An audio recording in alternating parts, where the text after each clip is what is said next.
Prepárate para adentrarte en las sombras de una figura que opera tras bastidores, una mujer que ha construido un imperio personal sobre los escombros de todo un país. Lo que vas a escuchar a continuación no es solo una historia de corrupción, es el relato de cómo el resentimiento y la ambición desmedida pueden secuestrar el destino de millones. Descubre los secretos mejor guardados de la mujer, más temida y enigmática de Venezuela.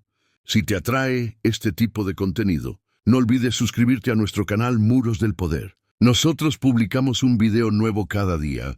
Dale me gusta al video si disfrutas de estas narraciones y déjanos un comentario, diciendo desde qué lugar del mundo nos escuchas y a qué hora estás sintonizándonos.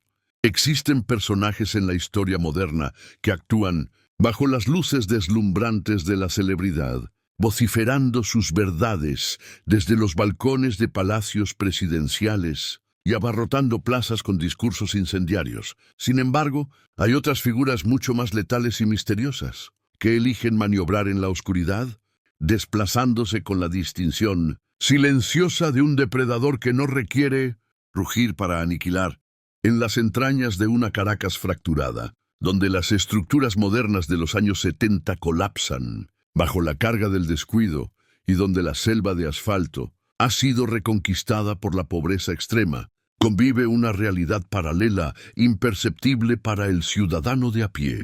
Se trata de un universo donde la climatización se mantiene perpetuamente a 18 grados, donde el champán Dom Perignon jamás cesa de servirse y donde las resoluciones que sentencian a millones a la hambruna se firman sobre escritorios de mármol importado con bolígrafos. Mont Blanc de oro macizo. En el epicentro de este laberinto de autoridad y riqueza, escondida se halla una mujer que ha alcanzado lo que muy pocos en los anales del crimen organizado estatal han logrado: transformarse en la propietaria indiscutible de los secretos de una nación. Mientras el mundo la subestima, catalogándola como una mera funcionaria. Su nombre es Delcy Eloína Rodríguez Gómez. Para la narrativa oficial, ella es la heroína del proceso revolucionario, la protectora de los desfavorecidos, la voz contra el imperio que condena las sanciones con el puño elevado. No obstante, para aquellos que conocen los engranajes corroídos y sangrientos de la maquinaria chavista, ella ostenta otro calificativo, uno que se murmura con temor en los corredores de Fuerte Tiuna y en las congregaciones reservadas de la alta sociedad caraqueña. La zarina, la poseedora de la clave de la bóveda, la mujer que transita sobre la destrucción de Venezuela, calzando zapatos, Valentino de $1000 el par. Esta no es meramente la crónica de una política corrupta, más en la extensa lista de desgracias latinoamericanas. Es el relato de una metamorfosis psicológica y estética inquietante. Es la historia de cómo una abogada izquierdista, descendiente de un mártir comunista torturado que juró aniquilar a la burguesía, acabó convirtiéndose en la máxima representación de una nueva aristocracia cleptocrática. Una mujer que predica el socialismo del siglo XXI mientras reside rodeada de un lujo tan obsceno, tan minucioso y tan europeo que haría avergonzarse a las antiguas monarquías que ella asegura despreciar. Su mansión, o más bien, su red de refugios fortificados, no figura en las guías turísticas ni en los registros públicos de bienes raíces. Se rumorea que su residencia principal es un búnker inexpugnable, una fortaleza contemporánea ideada no solo para resguardarla de sus adversarios externos, sino de la furia inevitable de un pueblo que demanda respuestas. Allí, tras muros de concreto armado y sistemas de vigilancia israelíes de vanguardia, se oculta una colección de arte, alhajas y secretos financieros que podrían esclarecer el destino de los miles de millones de dólares que se esfumaron de las cuentas de PDVSA. Para comprender la dimensión del personaje, primero debemos observar más allá de la máscara. Debemos ignorar las arengas estridentes sobre Simón Bolívar y enfocar nuestra atención en los detalles que la delatan. Observen sus muñecas. Allí no encontrarán brazaletes artesanales indígenas,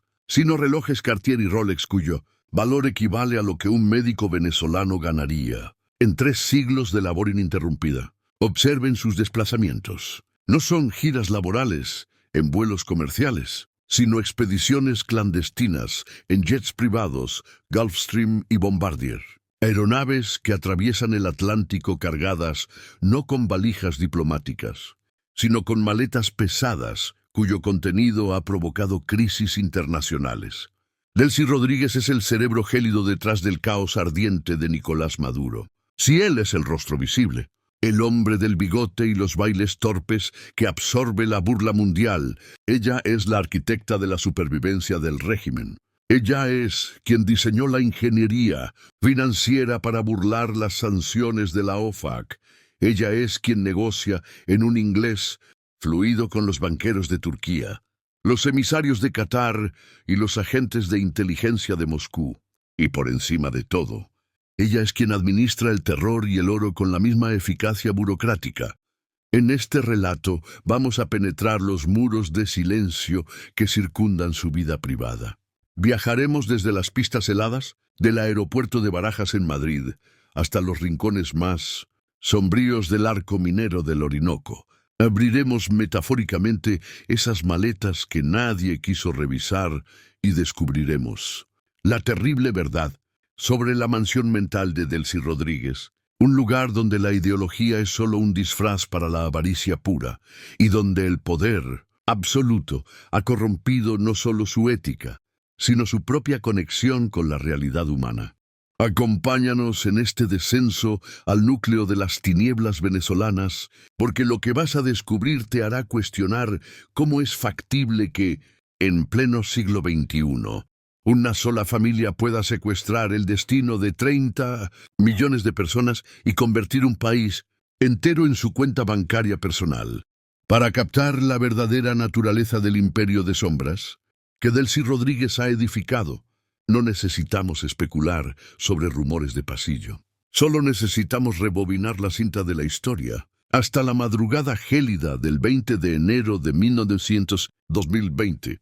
El escenario no es un callejón oscuro de Caracas, sino la terminal ejecutiva del aeropuerto Adolfo Suárez Madrid-Barajas, la puerta de acceso a Europa. En el radar de control aéreo aparece un jet privado, Dassault Falcon 900LX, con matrícula TCAQ, perteneciente a una compañía turca privada, pero que opera como el taxi aéreo de lujo de la élite chavista. A bordo viaja la vicepresidenta de Venezuela, una mujer que tiene vetada la entrada al espacio Schengen por sanciones de la Unión Europea, debido a su rol en la violación de derechos humanos. Lo que sucede en las siguientes 4 horas se convertirá en uno de los escándalos diplomáticos más grandes y misteriosos de la década, conocido mundialmente como el Delcygate. El avión aterriza en la oscuridad, no pasa por la terminal comercial. Se dirige a una zona apartada, lejos de las cámaras de seguridad públicas y de los ojos curiosos de los pasajeros ordinarios. Allí, al pie de la escalerilla, no la espera un furgón policial para deportarla, como dictarían las leyes internacionales. La espera José Luis Ábalos, entonces ministro de Transportes de España y hombre fuerte del gobierno socialista español. El encuentro es tenso, secreto y sobre todo ilegal. Pero lo que nos interesa aquí no es la política española, sino la carga. Testigos presenciales, guardias civiles y personal del aeropuerto filtraron posteriormente un detalle que hiela la sangre por sus implicaciones. Del vientre de ese avión de lujo no bajaron solo diplomáticos. Bajaron aproximadamente 40 maletas. No eran equipaje de mano. Eran bultos pesados y sellados, que fueron transferidos directamente desde la bodega del avión venezolano a vehículos diplomáticos, sin pasar por ningún control de aduanas, sin ser escaneados por rayos X y sin que ningún perro antidrogas o antiexplosivos pudiera olfatearlos. ¿Qué contenían esas maletas? Esta interrogante ha perseguido a Delcy Rodríguez como un fantasma. La versión oficial, balbuceada torpemente días después, hablaba de documentos y víveres personales. Pero nadie transporta 40 maletas de documentos en un viaje relámpago, en mitad de la noche. Las teorías de inteligencia son mucho más siniestras y encajan perfectamente con el perfil de la reina del lujo. La hipótesis más sólida, respaldada por investigaciones de agencias financieras internacionales, es que esas maletas contenían el bien más preciado y maldito de Venezuela: oro. Oro extraído ilegalmente del arco minero, bañado en mercurio y sangre indígena, fundido en barras sin marca para ser vendido en el mercado negro europeo o depositado en cuentas secretas. O quizás eran dólares en efectivo, millones en billetes de alta denominación, producto de la venta de petróleo sancionado, moviéndose físicamente porque el sistema bancario digital ya estaba cerrado para ellos. Esa noche en Barajas es la metáfora perfecta de la vida de Delcy, mientras Venezuela sufría apagones masivos, mientras los hospitales carecían de agua y las escuelas se derrumbaban. Ella viajaba en un jet privado de 40 millones, moviendo una fortuna física a través de fronteras internacionales con impunidad diplomática. Esas maletas representan el saqueo tangible de una nación, representan las medicinas que no se compraron, los sueldos que no se pagaron y la infraestructura que nunca se reparó. Pero hay un detalle aún más perturbador en esta historia. Delcy no viajaba sola en su misión de despojo. Viajaba con su séquito, con su círculo de confianza, protegida por una armadura de arrogancia que le permite mirar a los ojos a ministros europeos y exigir trato de realeza. Ella no se ve a sí misma como una criminal contrabandeando activos estatales. Se ve como una estadista en una misión heroica. Esta disonancia cognitiva es clave para entender su psicología. Ella cree que el oro le pertenece porque ella es el Estado. El Delcy Gate no fue un incidente aislado. Fue una ventana rota por la que el mundo pudo echar un vistazo al funcionamiento interno de la cleptocracia. Nos mostró que el verdadero poder de Delcy Rodríguez no reside en sus discursos públicos, sino en su capacidad logística para mover riqueza. Ella es la gerente de operaciones de una empresa criminal multinacional, y esas 40 maletas no desaparecieron en el vacío, terminaron en algún lugar. Todas las brújulas apuntan a que parte de esa riqueza, de ese oro manchado y de ese efectivo imposible de rastrear, ha regresado a Venezuela para financiar la construcción de su propio mundo privado. Un mundo donde ella vive como una emperatriz, rodeada de muros altos y guardias leales. Un búnker de oro donde esas maletas fueron abiertas no por aduaneros, sino por ella misma, revelando el brillo metálico que garantiza su lealtad a la revolución o su plan de escape, si todo se derrumba. Porque Delcy sabe mejor que nadie que el poder prestado es efímero, pero el oro es eterno. Y mientras el mundo se pregunta qué había en el equipaje, ella duerme tranquila en su mansión secreta, sabiendo que tiene suficientes recursos en esas maletas para comprar su libertad o su exilio en cualquier rincón del planeta. Cuando llegue el inevitable día del juicio final, si el misterio de las maletas en Barajas nos revela la faceta criminal y logística de Delcy Rodríguez, hay otro aspecto de su vida pública que resulta aún más insultante para la psique colectiva de la nación venezolana: su estética. En un país donde el salario mínimo mensual ha llegado a caer por debajo de los $4, obligando a profesores universitarios a vender sus bibliotecas para comer y a enfermeras a caminar kilómetros porque no tienen para el transporte, la vicepresidenta de la República ha convertido su cuerpo en un escaparate ambulante de las casas de moda más exclusivas y costosas de Europa. Esta contradicción no es un simple detalle frívolo, es la manifestación física de una hipocresía tan profunda y descarada que raya en la sociopatía. Delcy Rodríguez ha perfeccionado el arte del socialismo de champaña, una doctrina donde la retórica es marxista-leninista, pero el estilo de vida es puramente capitalista salvaje. Analicemos la imagen que proyecta. Cuando Delcy sube a la tribuna en la Avenida Bolívar, rodeada de milicianos ancianos con uniformes desgastados y fusiles oxidados, ella suele llevar la camisa roja, reglamentaria del Partido Socialista Unido de Venezuela. Es el uniforme de la lealtad, el color de la sangre derramada por la revolución.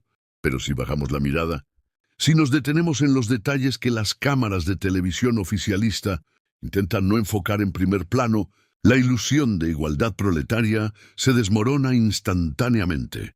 Sus pies no calzan zapatos de producción nacional, ni siquiera calzado modesto.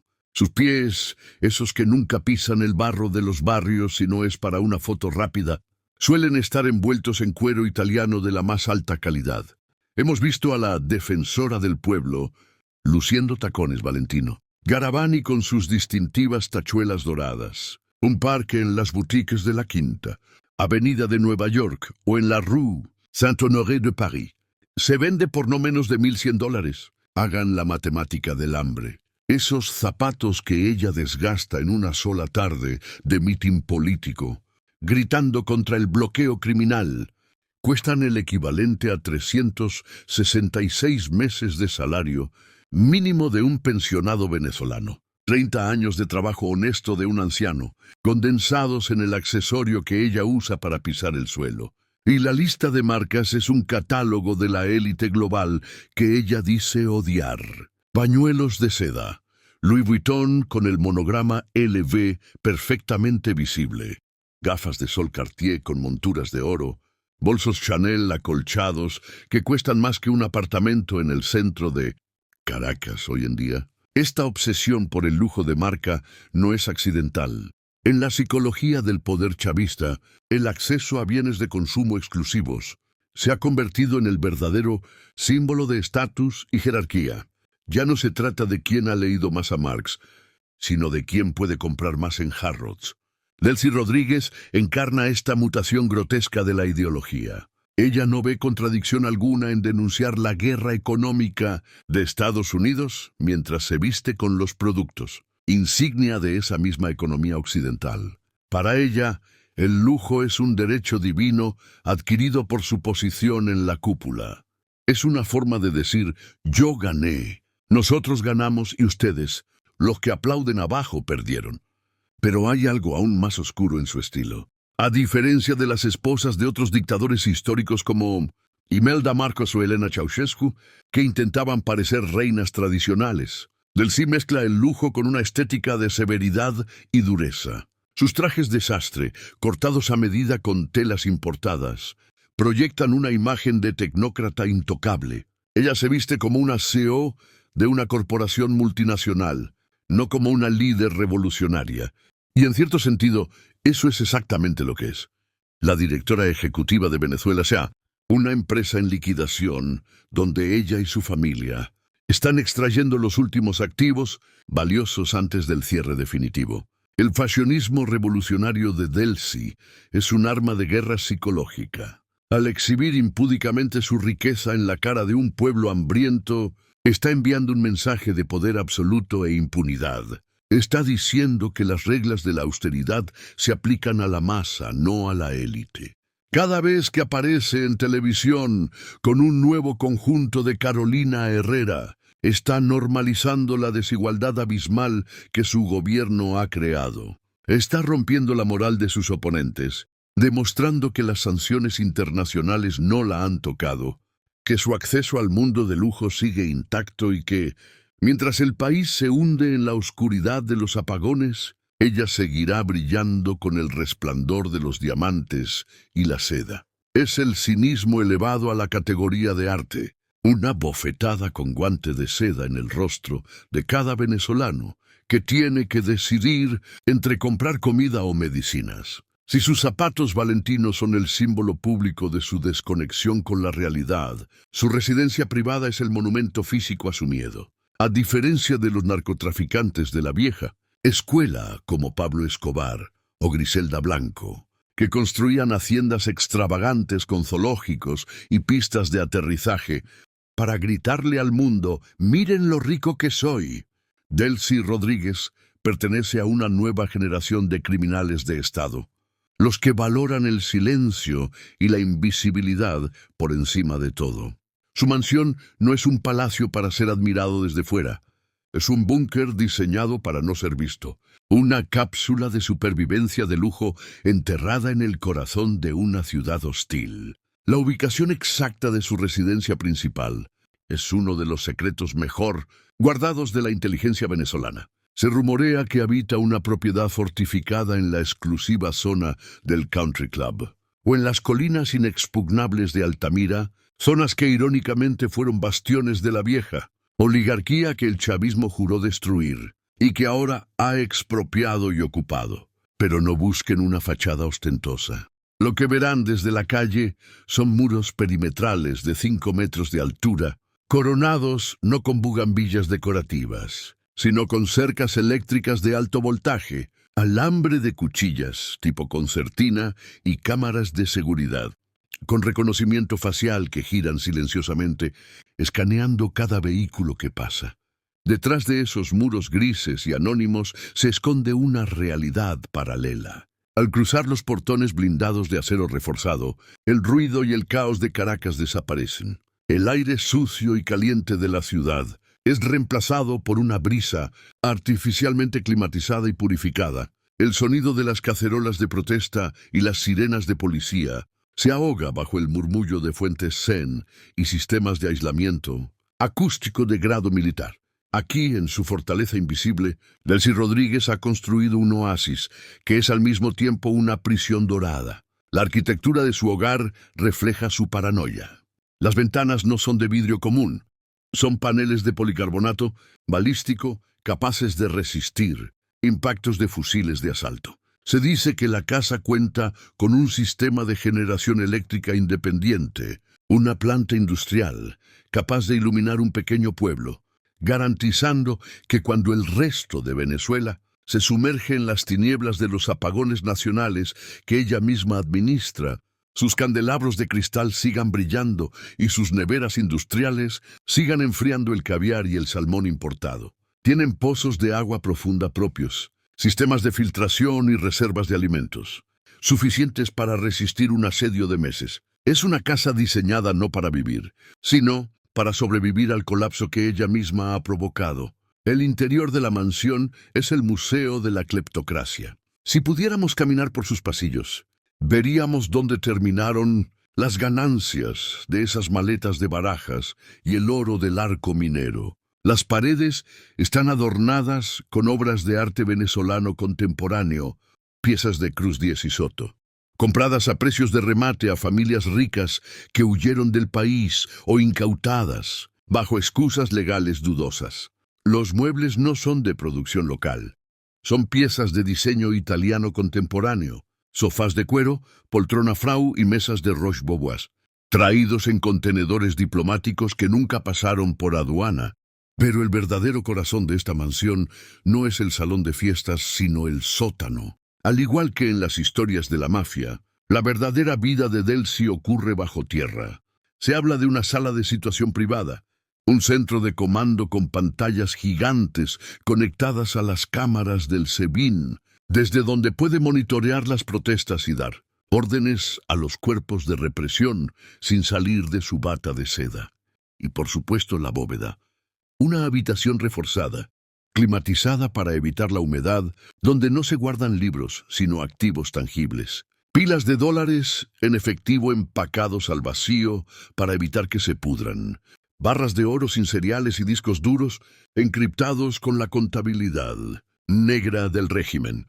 Esta mansión es la máxima expresión de la soledad del tirano. Delcy vive rodeada de lujo, sí, pero también de desconfianza absoluta.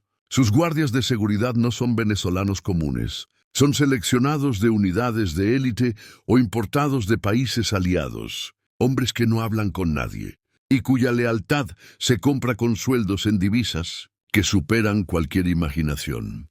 En este búnker de oro, Delcy Rodríguez no tiene vecinos, no tiene amigos, solo tiene cómplices y sirvientes. Es un lugar frío, estéril, perfecto, donde el silencio es tan denso que casi se puede escuchar el eco de los gritos del país, que se desmorona al otro lado del muro. Ella ha logrado construir su paraíso personal, pero el precio ha sido encerrarse en vida dentro de un mausoleo de mármol y miedo, esperando el día en que los muros ya no sean lo suficientemente altos para contener la marea de la historia. Muchas gracias por escuchar hasta aquí. Si te gusta este contenido, no olvides suscribirte al canal Muros del Poder. Damos like al video y déjanos un comentario contándonos desde dónde nos escuchas. Adentrémonos ahora en la psique del poder y la oscura historia familiar que motiva a Delcy. Aquí exploramos cómo ella maneja los hilos del país desde su oficina de sombras y la tortura de su padre que justifica su venganza contra la sociedad.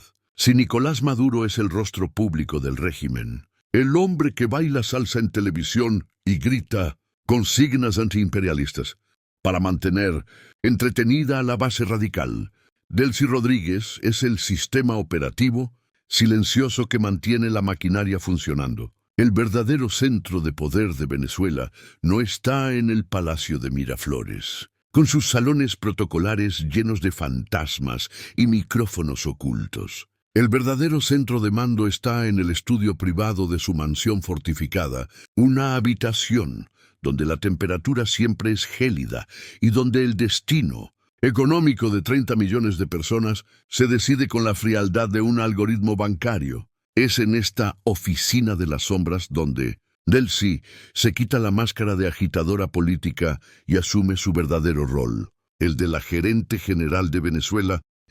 Aquí no hay discursos sobre Bolívar ni retórica vacía.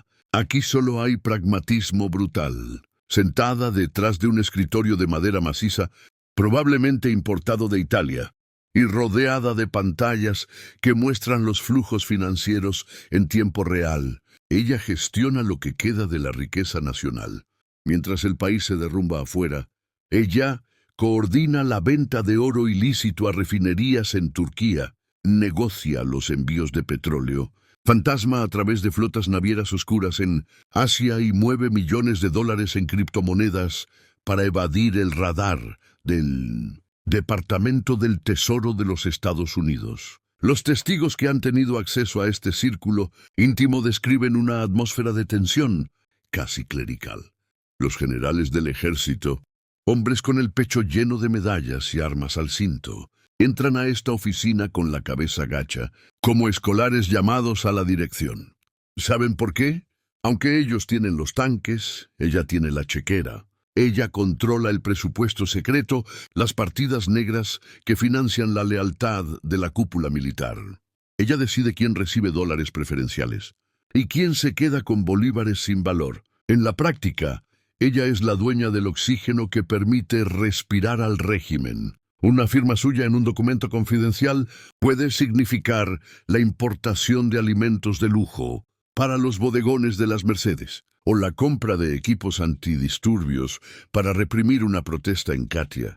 Este despacho es también el lugar donde se diseña la arquitectura del miedo. Delcy Rodríguez no es solo una tecnócrata financiera, es la jefa política de los servicios de inteligencia. Desde la comodidad de su sillón de cuero ergonómico, revisa los informes del SEBIN, Servicio Bolivariano de Inteligencia Nacional. Ella lee las transcripciones de las llamadas interceptadas a líderes opositores, periodistas y empresarios. Ella aprueba las listas de detenidos. Lo hace sin la pasión colérica de otros líderes chavistas. Lo hace con una eficiencia administrativa escalofriante, tratando la represión como un simple ítem más en su lista de tareas diarias. Una gestión necesaria para mantener la estabilidad del negocio familiar. La soledad de su poder en esta habitación es absoluta. A diferencia de las cortes ruidosas y caóticas de Hugo Chávez, donde entraba y salía gente constantemente, el santuario de Delcy es hermético.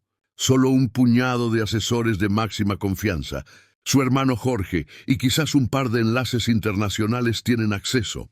Aquí se habla en voz baja, se bebe café servido en porcelana fina y se planifica sistemáticamente el saqueo de los recursos naturales del país. Es una desconexión psicótica. Mientras ella decide vender una tonelada de oro para mantener el flujo de caja, a pocos kilómetros de distancia, niños mueren por falta de suero antiofídico en los hospitales públicos. Pero en la oficina de las sombras, el sufrimiento humano no es una variable. Es solo un daño colateral irrelevante. En la hoja de cálculo de la supervivencia del poder, ella ha logrado convertir la administración de la miseria en una ciencia exacta dirigida desde un búnker de lujo que flota sobre la catástrofe, como una estación espacial orbitando un planeta muerto. Para entender por qué Delcy Rodríguez puede vivir rodeada de un lujo tan insultante, mientras su pueblo muere de hambre y hacerlo sin el más mínimo rastro de culpa en su conciencia, no basta con llamarla corrupta. La corrupción es una explicación demasiado simple. Lo que mueve a Delcy es algo mucho más profundo, oscuro y visceral, el resentimiento histórico. Su vida en el búnker, sus zapatos de $1000 y su desprecio por la burguesía tradicional no son solo caprichos de Nueva Rica, son actos de venganza. Son la culminación de una vendetta familiar que comenzó una noche lluviosa de julio de 1976, mucho antes de que ella tuviera poder, cuando era solo una niña que esperaba en casa a un padre que nunca regresó. La figura que proyecta su sombra alargada sobre cada rincón de esa mansión es Jorge Rodríguez, padre, el fundador de la Liga Socialista. Su muerte bajo custodia de la policía política de la Cuarta República, la DSIP, es el mito fundacional de la psique de los hermanos Rodríguez. Fue torturado hasta la muerte. Esa tragedia brutal e innegable les enseñó una lección que se grabó a fuego en su ADN. El poder no se comparte. El poder se toma y se usa para aplastar al enemigo. Antes de que el enemigo te aplaste a ti, Delcy no se ve a sí misma como una villana, se ve a sí misma como una sobreviviente en guerra perpetua. En su mente torcida, su acumulación obscena de riqueza es una forma de justicia histórica. Ella está tomando lo que cree que le robaron a su familia. Está ocupando los espacios de la élite que mató a su padre, bebiendo su vino, viviendo en sus zonas y humillándolos con su opulencia. Esta narrativa interna le permite justificar cualquier atrocidad. Cuando ella cena sola en su comedor de 20 puestos bajo una lámpara de araña de cristal de Baccarat, no siente que está robando al pueblo. Siente que está ganando una batalla cultural. Su alianza con su hermano, Jorge Rodríguez, es inquebrantable y casi incestuosa en términos políticos. Son los Corleone del Caribe. Jorge es el cerebro político, el psiquiatra manipulador que negocia y sonríe. Delcy es la ejecutora, la mano de hierro que administra y castiga. Juntos forman una entidad bicéfala que gobierna Venezuela desde las sombras. Se reúnen en la mansión de ella, lejos de los micrófonos de Maduro, para diseñar las estrategias que los mantendrán en el poder indefinidamente. En esas cenas privadas no hablan de ideología socialista, hablan de supervivencia, hablan de cómo mantener a los militares contentos, de cómo dividir a la oposición y de cómo asegurar sus rutas de escape si todo falla. Pero hay un precio terrible por vivir alimentada por el odio. La vida personal de Delcy Rodríguez es un desierto. No se le conocen parejas estables. No se le ven amigos genuinos que no sean subordinados o cómplices. Su círculo íntimo es un campo minado de paranoia. Se dice que es obsesiva con su seguridad personal, que desconfía de la comida que no ha sido preparada por su chef personal de confianza, que revisa las habitaciones en busca de dispositivos de escucha. Vive en una jaula de oro construida con los huesos de una nación. La alegría genuina, esa que se ve en las fiestas populares que ella dice representar, está ausente en su vida. Su risa es siempre una mueca de triunfo sobre un enemigo derrotado, nunca una expresión de felicidad. En las noches silenciosas de su fortaleza, cuando los guardias hacen sus rondas perimetrales y las luces de Caracas parpadean en la distancia, antes de apagarse por otro corte de luz, Delcy Rodríguez se queda a solas con los fantasmas. El fantasma de su padre asesinado, cuyo recuerdo usa como escudo moral. Los fantasmas de los estudiantes que ella ha mandado a detener. Y el fantasma más aterrador de todos. El vacío de saber que todo lo que ha acumulado, las maletas, las joyas, el poder absoluto, no puede llenar el agujero negro de una vida dedicada exclusivamente a la venganza. Ella es la reina indiscutible de las ruinas. Una mujer que ha incendiado su propio país para poder reinar sobre las cenizas. Vestida impecablemente de alta costura, pero irremediablemente sola en la cima de su montaña de escombros. Existe un instante preciso en la existencia de todo jerarca de un régimen autoritario, un momento de lucidez, aterradora que suele ocurrir en las horas muertas de la madrugada, cuando el séquito de aduladores se ha marchado y el silencio sepulcral se apodera de los pasillos de mármol. Es el momento en que la ilusión de eternidad se quiebra. Para Delcy Rodríguez, la mujer que ha erigido una fortaleza impenetrable en las colinas de Caracas, ese momento no llega con el ruido de las botas militares rebeldes, ni con el estruendo de las cacerolas en la calle. Llega con el silencio en la soledad clínica de su mansión fortificada, rodeada de obras de arte que valen más que el presupuesto anual de un hospital oncológico y de muebles de diseño italiano que jamás han sido usados por nadie más que ella. La vicepresidenta del terror empieza a sentir el peso asfixiante de su propia jaula de oro. La historia nos enseña a través de los finales de los Romanov, de los Ceausescu o de la familia de Saddam Hussein, que los palacios construidos sobre el sufrimiento ajeno no son hogares, son salas de espera para el juicio final. Y la mansión de Delcy no es la excepción. Detrás de las cortinas de seda importada y los vidrios, blindados de 5 centímetros de espesor, capaces de detener un disparo de francotirador, se respira un aire viciado por la paranoia. Los empleados domésticos, esos espectros invisibles que limpian el polvo de sus colecciones de porcelana, han reportado en susurros que la dinámica dentro del búnker ha cambiado drásticamente en los últimos meses. Antes se celebraban esas cenas arrogantes, donde se brindaba por la derrota del imperialismo con vinos franceses de 1000 euros. La botella. Ahora, la atmósfera es la de un barco que se hunde lentamente, donde la orquesta sigue tocando. Pero los músicos ya están mirando hacia los botes salvavidas. Delcy Rodríguez, la tecnócrata de hielo, la mujer que nunca suda y nunca tiembla en público, vive obsesionada con las rutas de escape. Su mansión se ha convertido en un centro logístico para la operación huida. Se dice que en el sótano, junto a la bóveda refrigerada, donde se almacenan los fajos de dólares en efectivo, que ya no caben en los bancos de Turquía o Rusia, hay maletas preparadas permanentemente. No son maletas de viaje ordinarias, son kits de supervivencia para una vida en el exilio dorado. Contienen pasaportes diplomáticos con identidades falsas, diamantes de alta pureza cosidos en los forros de abrigos de invierno, porque saben que su destino probable no será el Caribe, sino el frío de Moscú o Minsk y libros de claves para acceder a cuentas cifradas en paraísos fiscales que todavía no han sido detectados por la OFAC. La psicología de Delcy en este encierro voluntario es fascinante y perturbadora. Ella sufre lo que los psicólogos criminales llaman disociación narcisista. Cuando camina por su vestidor de 100 metros cuadrados, eligiendo entre sus docenas de pares de zapatos, Louboutin de suela roja, una ironía cromática que parece burlarse de la sangre, derramada por la revolución, ella no siente culpa. No piensa en la maestra que camina con zapatos rotos. Ella piensa que se lo merece. Se ha convencido a sí misma de que su lujo es un acto de resistencia, que cada joya de Cartier que posee es una victoria contra el enemigo que mató a su padre.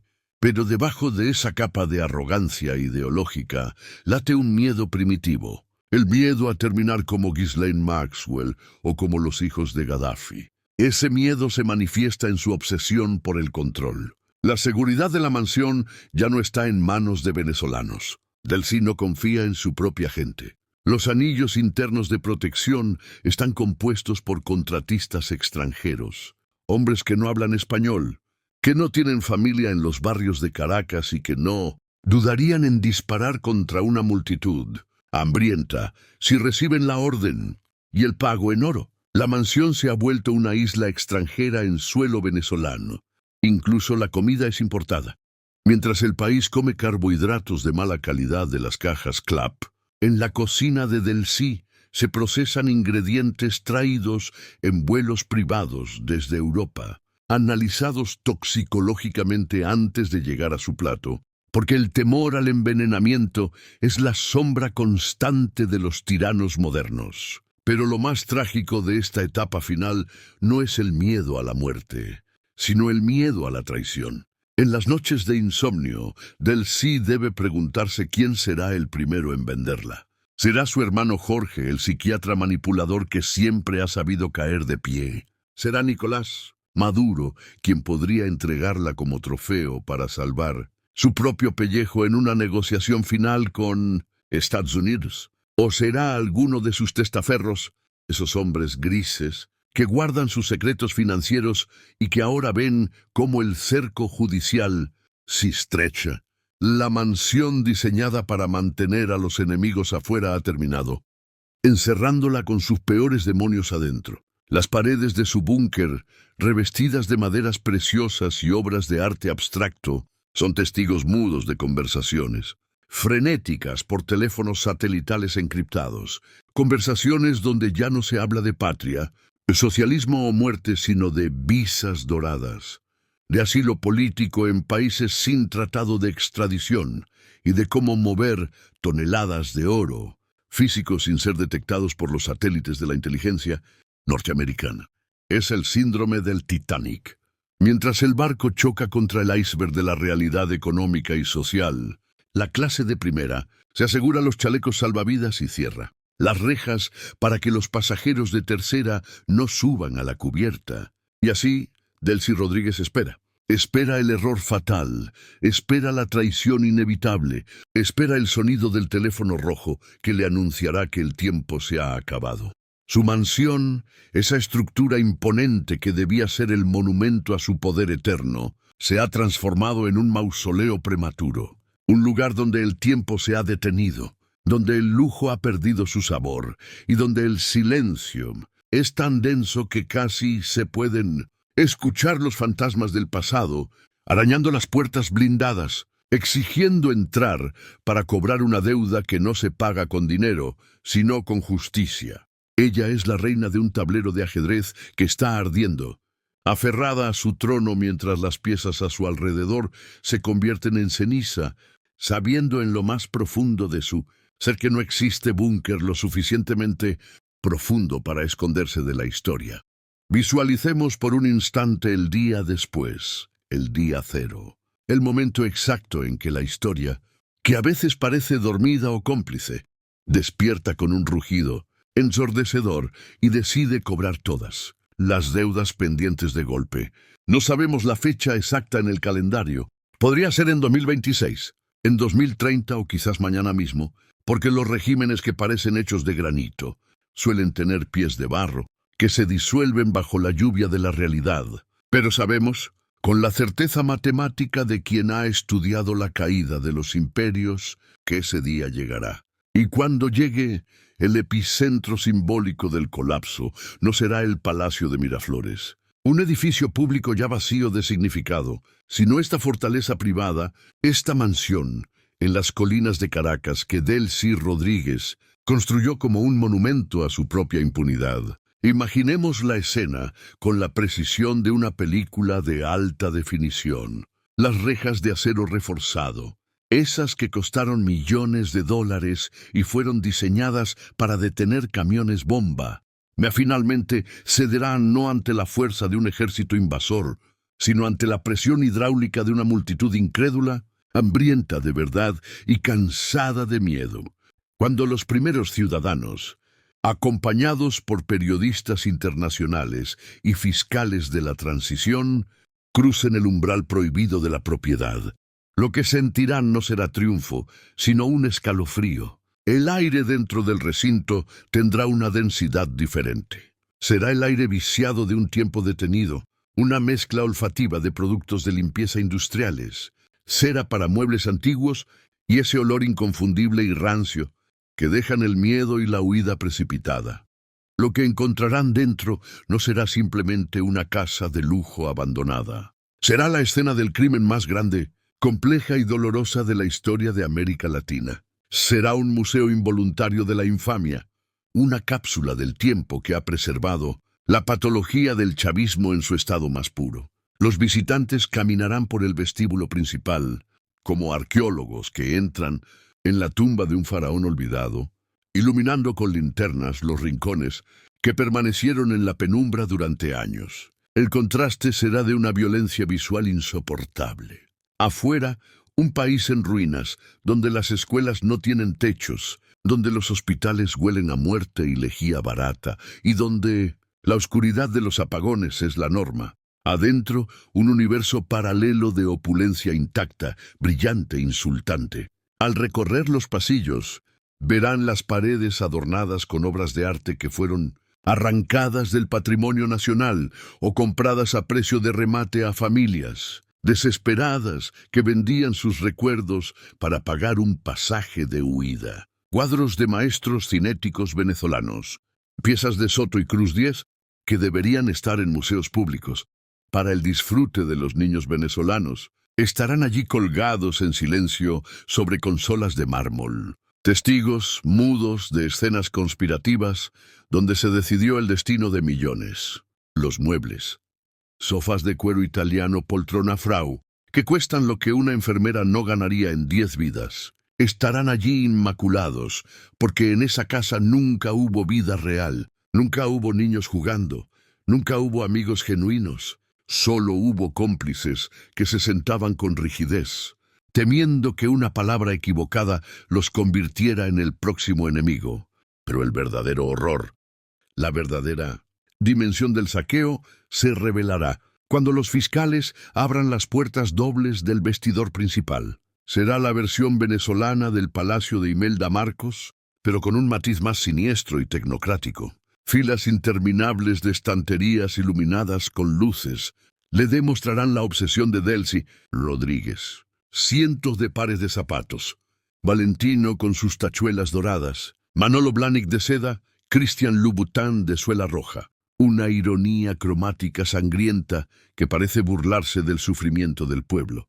Abrigos de piel de astracán y bisón, comprados no para el clima tropical de Caracas, sino para sus viajes secretos a Moscú y Ginebra. Bolsos Hermès Birkin de cocodrilo del Nilo, cada uno con un valor de mercado de $50,000.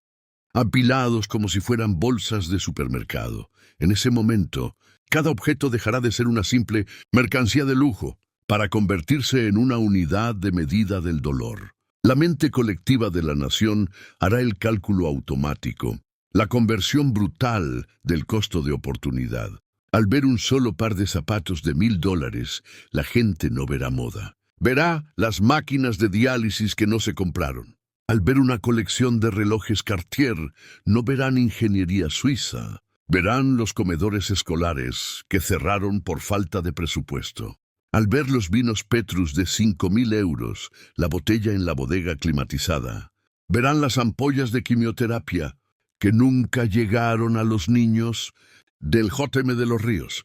La mansión entera será etiquetada mentalmente con el precio de la muerte. Esta lámpara costó 3 vidas.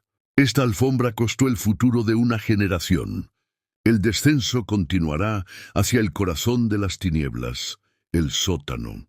Allí, en la oficina de las sombras, los investigadores encontrarán el rastro de la huida. Verán las trituradoras de papel industriales atascadas y quemadas por el sobrecalentamiento en las horas finales del régimen, rodeadas de montañas de confeti blanco que alguna vez fueron documentos de Estado. Verán los servidores informáticos con los cables arrancados, un intento desesperado y torpe de borrar la memoria digital del desfalco. Encontrarán las cajas fuertes de grado bancario, abiertas y vacías, con solo el polvo, marcando el rectángulo fantasma, donde descansaban los lingotes de oro del arco minero y los fajos de dólares, empacados al vacío. El olor en esa habitación será metálico, frío, el olor de la tecnología y la traición. Pero siempre queda algo. La historia nos enseña que los criminales, en su arrogancia o en su pánico, siempre cometen errores. Siempre hay una agenda manuscrita caída detrás de un escritorio pesado. Siempre hay un disco duro de respaldo olvidado en un cajón falso. Siempre hay un recibo de transferencia bancaria arrugado en la papelera. Y esos fragmentos Serán las piezas del rompecabezas que permitirán a los contadores forenses reconstruir la ingeniería del saqueo más grande del siglo XXI. Descubriremos las rutas exactas del dinero, los nombres de los banqueros suizos, andorranos y emiratíes que miraron hacia otro lado a cambio de comisiones obscenas. Descubriremos las empresas fantasmas registradas en las Islas Vírgenes, en Hong Kong y en Belice, que sirvieron para lavar el patrimonio de los venezolanos y convertirlo en activos inmobiliarios en Madrid y París. La imagen más potente de ese día, sin embargo, no será la de los objetos, sino la del vacío. La mansión estará vacía de vida humana, pero llena de presencias fantasmales. Los ciudadanos que entren a recorrerla sentirán una mezcla visceral de rabia, náuseas y una profunda tristeza histórica. Tocarán las paredes de mármol frío y se preguntarán, ¿cómo es posible que un ser humano pudiera dormir tranquilo en esas habitaciones, insonorizadas, sabiendo que sus decisiones condenaban al hambre a sus propios compatriotas? Verán la cocina industrial equipada con hornos alemanes y neveras, sub-cero del tamaño de automóviles, capaces de almacenar banquetes para reyes, y recordarán inevitablemente las ollas vacías de sus propias casas, el agua con azúcar que dieron a sus hijos para engañar al estómago antes de dormir. ¿Y dónde estará Delcy Rodríguez en ese momento preciso? Mientras su santuario es profanado por la verdad, ¿dónde estará la zarina? Quizás la veamos en las pantallas de televisión, sentada en el banquillo de los acusados de la Corte Penal Internacional en La Haya, sin sus tacones de diseñador, sin su maquillaje impecable, sin el tinte de cabello perfecto, reducida a una figura pequeña, frágil y envejecida de golpe, escuchando la traducción de sus cargos a través de unos auriculares baratos de plástico. Allí, despojada de su poder y de su séquito, tendrá que enfrentar no a un ejército, sino a la mirada de sus víctimas, o quizás, en un escenario más cínico pero igualmente trágico, la veamos viviendo un exilio dorado y amargo en una villa de alta seguridad en las afueras de Moscú, Estambul o Teherán. La imaginaremos mirando por una ventana blindada hacia un paisaje gris y nevado, que no es el Ávila, rodeada de lujos que ya no puede lucir en público, porque tiene una orden de captura internacional sobre su cabeza. Será una prisionera de su propia libertad comprada, viviendo en una jaula de oro más pequeña, rodeada de guardaespaldas que en realidad son sus carceleros, sabiendo que nunca jamás podrá volver a pisar la tierra que decía amar y que el único idioma que escuchará por el resto de sus días será uno extraño y frío. En cualquiera de los casos, su derrota será absoluta y existencial, porque el verdadero castigo para alguien que dedicó su vida a construir una imagen de superioridad moral y estética, para alguien que se creyó la reencarnación de la justicia revolucionaria, no es solo la cárcel, es la vergüenza eterna. Delcy Rodríguez pasará a la historia, no como la heroína que vengó la muerte de su padre, Jorge Rodríguez, sino como la mujer que traicionó su memoria de la forma más vil posible, convirtiéndose en una versión 1000 veces peor de aquello que él combatió. Su nombre quedará asociado para siempre a la hipocresía, al Delcy Gate, a las maletas misteriosas de Barajas y a esa mansión secreta que, al final, no pudo protegerla del juicio de la historia. Este edificio, esta estructura de hormigón y mentiras que hemos explorado hoy, se convertirá inevitablemente en un símbolo. Tal vez sea saqueado por la furia popular en las primeras horas del cambio, desmantelado pedazo a pedazo por una multitud, que arrancará los grifos de oro y las cortinas de terciopelo, como trofeos de guerra en un intento desesperado y simbólico de recuperar una fracción microscópica de lo que les robaron.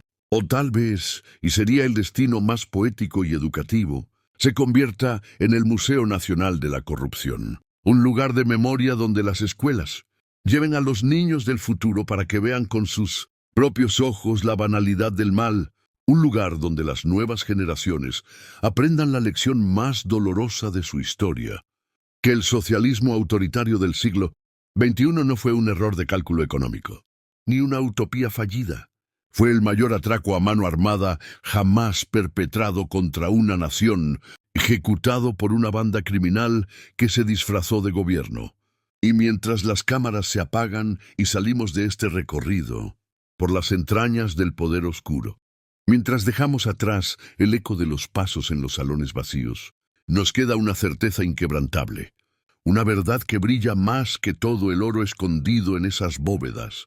El dinero puede comprar voluntades, puede comprar armas, puede comprar lealtades temporales y puede comprar silencio por un tiempo, pero no hay fortuna en el mundo, ni maleta diplomática lo suficientemente grande, ni búnker lo suficientemente profundo para comprar el olvido.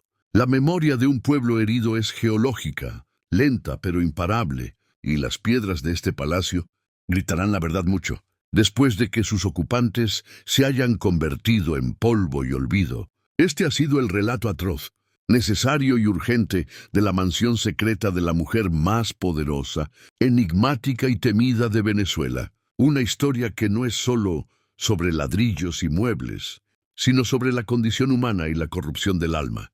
Si este viaje al corazón de las tinieblas te ha indignado, te ha abierto los ojos y te ha hecho entender la magnitud real del saqueo que sufrió Venezuela, tu misión ahora es no callar.